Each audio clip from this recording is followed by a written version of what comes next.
Em fevereiro de 1945, a Segunda Guerra Mundial já caminhava para o seu fim.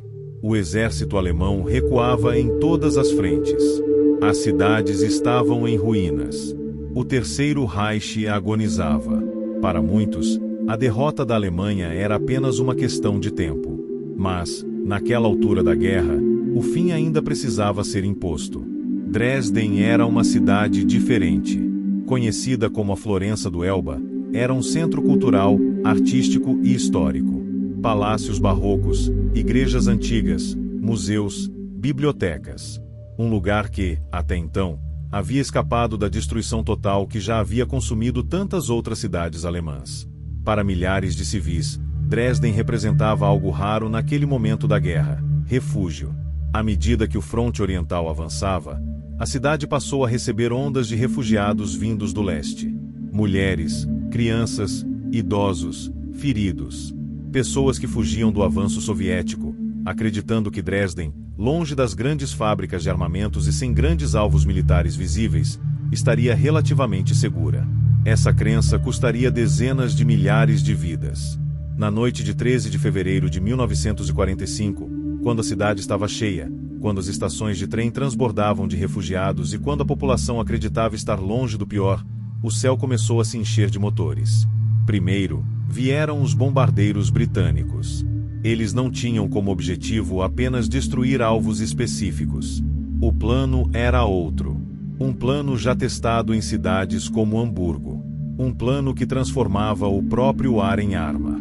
Bombas explosivas foram lançadas para quebrar telhados, estourar janelas e expor o interior dos prédios. Em seguida, vieram as bombas incendiárias. Milhares delas, caindo em sequência, espalhando fogo por ruas estreitas, sótãos, escadas e porões. O fogo não se espalhou. Ele explodiu. Em poucas horas, Dresden se transformou em uma tempestade de chamas. Ventos violentos, gerados pelo próprio incêndio, sugavam oxigênio das ruas, arrancavam pessoas do chão, arrastavam corpos e alimentavam o fogo como um organismo vivo. Quem tentava fugir era empurrado de volta pelas rajadas de calor. Quem se escondia em porões muitas vezes morria asfixiado. Quem sobrevivia às primeiras horas enfrentava uma cidade sem água, sem luz e sem ar respirável. E então, quando o inferno já estava instalado, uma segunda onda veio. Dessa vez, bombardeiros americanos. Eles atacaram durante o dia seguinte, atingindo o que ainda restava, inclusive pessoas que tentavam escapar, socorristas improvisados e colunas de refugiados em movimento. O ataque não deu tempo para resgate, organização ou luto. Dresden foi consumida em menos de 2 dias. Estimativas variam, debates continuam, números são disputados. Mas uma coisa é indiscutível: dezenas de milhares de civis morreram. Muitos queimados vivos. Outros sufocados. Outros simplesmente desapareceram, reduzidos a cinzas. E aqui surge a pergunta que nunca deixou Dresden em paz. Por quê? Por que destruir uma cidade praticamente derrotada? Por que lançar tamanha força contra uma população civil exausta? Foi uma necessidade militar ou uma demonstração de poder? Um erro estratégico ou uma escolha consciente? Dresden ocupa um lugar desconfortável na história porque não se encaixa facilmente em narrativas simples de heróis e vilões. Ela força o espectador a encarar uma verdade difícil. Na guerra total, a linha entre necessidade militar e destruição moralmente questionável pode desaparecer completamente. Este vídeo não busca justificar, não busca relativizar e não busca transformar vítimas em estatísticas frias. Aqui, vamos entender como Dresden foi destruída, por que essa decisão foi tomada, quem pagou o preço e como essa noite mudou para sempre a forma como o mundo enxerga o poder da guerra aérea. Porque Dresden não foi apenas um bombardeio. Foi um aviso do que acontece quando a guerra deixa de ter limites claros. E quando o céu se torna inimigo. Para entender por que Dresden foi atacada, é preciso abandonar, por um momento, a imagem da cidade como ela ficou conhecida depois do bombardeio e observar o contexto brutal da guerra em seus meses finais. Em fevereiro de 1945, a Alemanha estava derrotada militarmente, mas ainda resistia. O Exército Vermelho avançava rapidamente pelo leste, enquanto os aliados ocidentais pressionavam pelo oeste. Milhões de soldados ainda estavam em combate. A máquina de guerra alemã, embora enfraquecida, não havia colapsado completamente. Para os líderes aliados, o objetivo era simples e absoluto: encerrar a guerra o mais rápido possível, mesmo que isso significasse decisões extremas. Desde 1942, o Reino Unido havia adotado oficialmente a estratégia do bombardeio de área. A lógica era clara: destruir centros urbanos, quebrar a infraestrutura, minar o moral da população civil e tornar impossível a continuação do esforço de guerra. Cidades não eram apenas alvos secundários. Tornaram-se parte do campo de batalha. Hamburgo havia sido o exemplo mais extremo dessa doutrina. Em 1943, a Operação Gomorra mostrou que incêndios massivos poderiam destruir bairros inteiros, colapsar serviços básicos e matar dezenas de milhares de pessoas em poucas horas. Para os estrategistas britânicos, aquilo não foi visto como um desastre moral, mas como prova de eficácia. Os Estados Unidos, por sua vez, oficialmente defendiam o bombardeio de precisão. Na prática, porém, a diferença entre precisão e destruição em massa tornava-se cada vez mais tênue. Bombardeios em grande escala, especialmente contra cidades densamente povoadas, inevitavelmente atingiam civis. Dresden entrou nesse cenário como uma peça tardia, mas estratégica. Embora não fosse um grande centro industrial comparável a Essen ou Berlim, Dresden possuía infraestrutura ferroviária vital. Trilhos, pátios de manobra e estações conectavam o leste e o oeste do Reich. Com o avanço soviético, essas rotas tornaram-se ainda mais importantes para deslocamento de tropas, evacuação e logística. Além disso, a cidade abrigava fábricas menores, oficinas e instalações militares dispersas, muitas vezes camufladas dentro do tecido urbano. Não era uma cidade indefesa, mas também não era um alvo óbvio de destruição total. Outro fator crucial foi o momento. Em fevereiro de 1945, líderes aliados se reuniram na Conferência de Yalta. Entre as discussões estava a coordenação final da ofensiva contra a Alemanha. Os soviéticos solicitaram ataques aéreos profundos para dificultar o movimento de tropas alemãs que poderiam ser usadas contra o avanço do Exército Vermelho.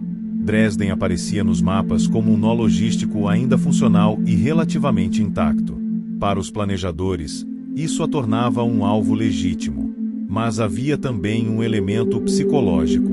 Ao longo da guerra, o bombardeio aéreo deixou de ser apenas um meio para destruir fábricas ou ferrovias. Tornou-se uma mensagem, uma demonstração de poder, um aviso de que nenhuma cidade estava fora de alcance. Em 1945, essa lógica estava profundamente enraizada nas decisões estratégicas.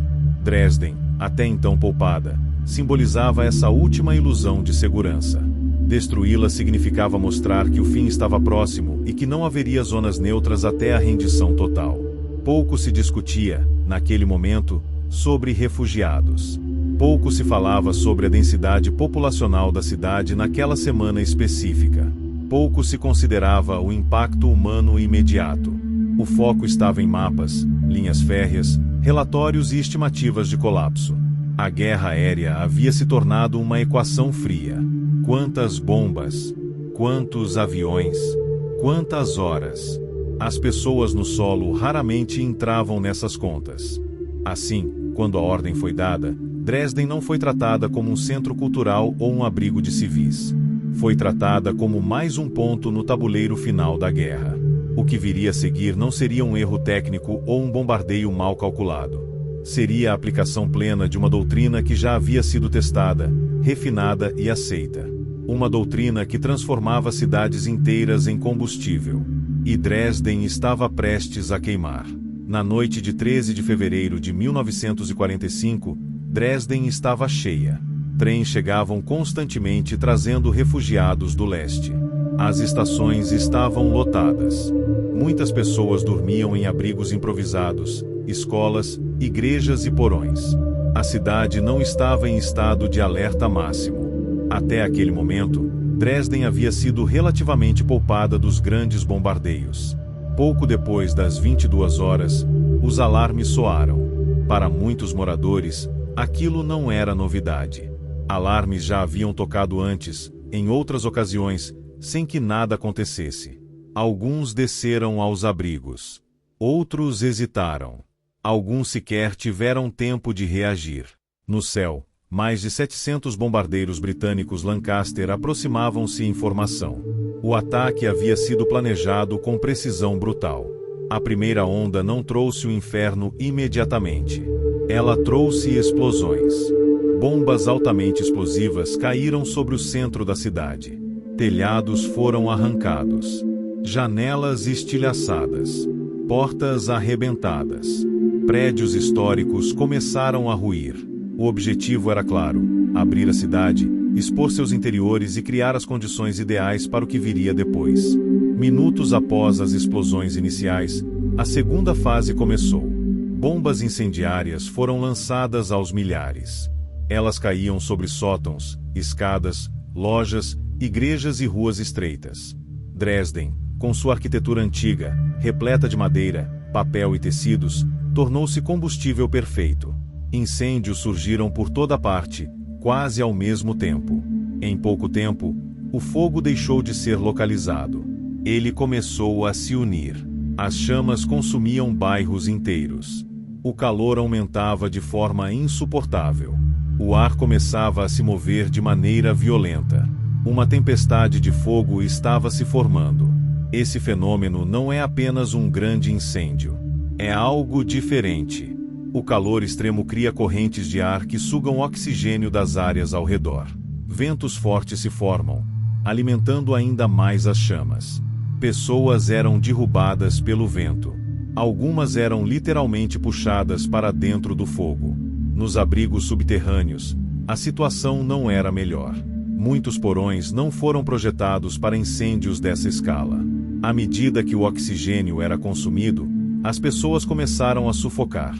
Algumas morreram sentadas, sem queimaduras visíveis. Outras tentaram escapar e encontraram ruas transformadas em fornalhas. O calor era tão intenso que o asfalto derretia. Metais deformavam. Igrejas centenárias desabavam. Corpos eram reduzidos a cinzas antes mesmo de serem identificados. Quando a primeira onda terminou, Dresden já estava em colapso. Mas não havia fim. Nas primeiras horas do dia 14 de fevereiro, uma nova ameaça surgiu no céu. Bombardeiros americanos aproximavam-se da cidade, agora claramente visível à luz do dia, coberta por fumaça e chamas. O segundo ataque atingiu o que restava.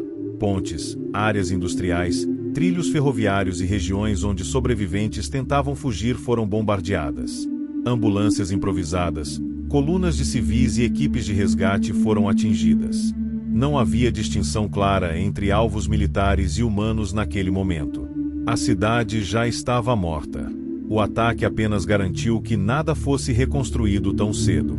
Ao final de menos de 2 dias, Dresden havia sido transformada em ruínas fumegantes. O centro histórico praticamente deixou de existir. Estima-se que mais de 75% da cidade tenha sido destruída ou gravemente danificada. Os números de mortos variam até hoje. Parte disso se deve ao caos absoluto, parte à presença massiva de refugiados não registrados, parte à destruição completa de corpos e documentos. As estimativas mais aceitas falam em dezenas de milhares de mortos. Independentemente do número exato, a dimensão da tragédia é inegável. Dresden não foi apenas bombardeada. Ela foi incinerada. E quando o fogo finalmente se apagou, o que restou não foi apenas uma cidade destruída, mas uma ferida moral que jamais seria completamente fechada. Quando as chamas finalmente se apagaram em Dresden, não houve comemoração. Não houve sensação de libertação. Não houve vitória visível. O que restou foi uma paisagem silenciosa, coberta por cinzas, fumaça e ruínas onde antes existia uma das cidades mais belas da Europa. Dresden não caiu em combate direto. Não foi tomada por tropas inimigas. Ela foi consumida à distância.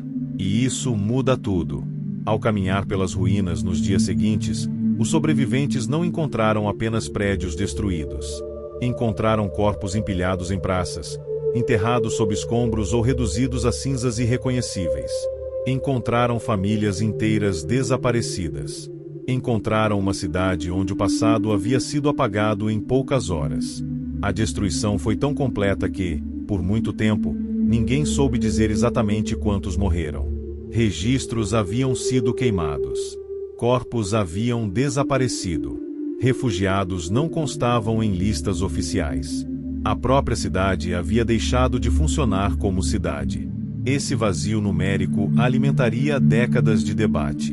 Dresden se tornou um símbolo incômodo porque não se encaixa facilmente em narrativas simples de justiça e necessidade. Diferente de campos de extermínio ou massacres deliberados, ela foi o resultado de uma estratégia aceita, planejada e executada por nações que, ao final da guerra, seriam vistas como libertadoras. Isso não diminui os crimes do regime nazista, mas obriga a encarar uma verdade difícil: a guerra total corrói todos os lados. Para alguns, o bombardeio de Dresden foi uma necessidade estratégica. Um golpe final para acelerar o colapso alemão, enfraquecer a logística e demonstrar poder. Para outros, foi um excesso desnecessário, uma punição coletiva imposta a uma população já derrotada. A história não oferece uma resposta simples. O que ela oferece é contexto. Dresden ocorreu em um momento em que a guerra havia ultrapassado limites morais há muito tempo. Cidades haviam sido bombardeadas repetidamente.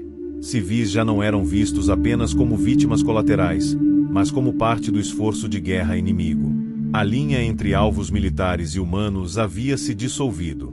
Nesse cenário, Dresden não foi uma exceção. Foi uma consequência. Uma consequência de decisões acumuladas, doutrinas aceitas e da crença de que a destruição poderia encurtar o sofrimento geral, mesmo que causasse sofrimento extremo imediato. Mas para quem estava no chão, nenhuma dessas justificativas existia. Havia apenas fogo, calor, fumaça e a tentativa desesperada de sobreviver mais alguns minutos. Dresden também se tornaria um instrumento político após a guerra. Seus números seriam inflados, minimizados, usados e distorcidos conforme interesses ideológicos. Em meio a essas disputas, algo essencial muitas vezes se perdia: as pessoas reais que morreram ali. Independentemente de estatísticas exatas, Dresden representa um ponto de inflexão na percepção do poder aéreo. Ela mostrou ao mundo que uma cidade inteira poderia ser apagada em uma noite, que a tecnologia havia ultrapassado qualquer defesa possível, que o céu, antissímbolo de distância e proteção, havia se tornado uma ameaça direta.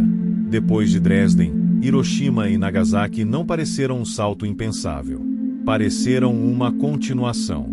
Hoje, Dresden foi reconstruída. Igrejas foram erguidas novamente. Ruas foram redesenhadas. A vida retornou. Mas a memória daquela noite permanece como uma cicatriz invisível, lembrando que a destruição total não é algo abstrato, mas profundamente humano. Lembrar Dresden não é negar os crimes do nazismo. Não é inverter culpados. Não é relativizar o horror da guerra. É reconhecer que, quando a guerra atinge seu estágio final, todos perdem algo irreparável. Dresden nos obriga a fazer a pergunta que a história muitas vezes evita: até onde uma guerra pode ir antes de destruir aquilo que diz estar defendendo? Talvez essa seja a lição mais duradoura daquela noite. Não sobre estratégia, não sobre vitória, mas sobre limites, e sobre o preço que se paga quando eles são ultrapassados.